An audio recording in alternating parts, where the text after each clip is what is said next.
Pastel ഷെയ്ഡ്സിൽ beautiful floral embroidery പാറ്റേണിൽ വന്നിരിക്കുന്ന നെറ്റ്കോട്ട 3-പീസ് unstitch salwar സ്യൂട്ടിന്റെ collection ആണ് കാണിക്കുന്നത്.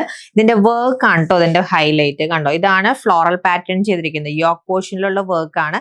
അതിനെ ഹൈലൈറ്റ് ചെയ്തുകൊണ്ട് വൈറ്റ് കളറിലുള്ള സീക്വൻസ് യൂസ് ചെയ്തിട്ടുണ്ട്. ഫസ്റ്റ് കളർ നല്ലൊരു പേസ്റ്റൽ പിങ്ക് ഷെയ്ഡ് ആണ് വന്നിരിക്കുന്നത്. Rate 1400 rupees. ആൻഡ് സെയിം കളറിൽ മാച്ചിങ് ആയിട്ടാണ് ബോട്ടം പെയർ ചെയ്തിരിക്കുന്നത്. ടോപ്പിന്റെ എൻഡിൽ വൈറ്റ് ലേസ് അറ്റാച്ച് ചെയ്തിട്ടുണ്ട്. ആൻഡ് ഇതാണ് ദുപ്പട്ട. ഈ ഒരു സെറ്റിന്റെ ബ്യൂട്ടി ഈ ഒരു ദുപ്പട്ടയിൽ കാണാം. കണ്ടോ, നല്ല ഭംഗിയിൽ ചെയ്തിരിക്കുന്ന floral work with scallop borders and lace borders. Next set aqua blue ഷെയ്ഡിലാണ് അവൈലബിൾ ആയിട്ടുള്ളത്. ആൻഡ് 47 ഇഞ്ചാണ് ടോപ്പിന്റെ length. Next set very beautiful light rose shade. And last colour pista green shade ആണ് അവൈലബിൾ ആയിട്ടുള്ളത്. നെറ്റ്കോട്ട ഫാബ്രിക്കിങ്ങിലെ ബ്യൂട്ടിഫുൾ ആയിട്ടുള്ള എംബ്രോയിഡറി മോട്ടീഫാണ് ഈ സെറ്റിൽ വരുന്നത്. Rate 1400 rupees. Ready to despatch item order place ചെയ്യാൻ വെബ്സൈറ്റ് വിസിറ്റ് ചെയ്യുക, അല്ലാന്നുണ്ടെങ്കിൽ വാട്സ്ആപ്പ് ത്രൂ കോൺടാക്ട് ചെയ്യുക. താങ്ക്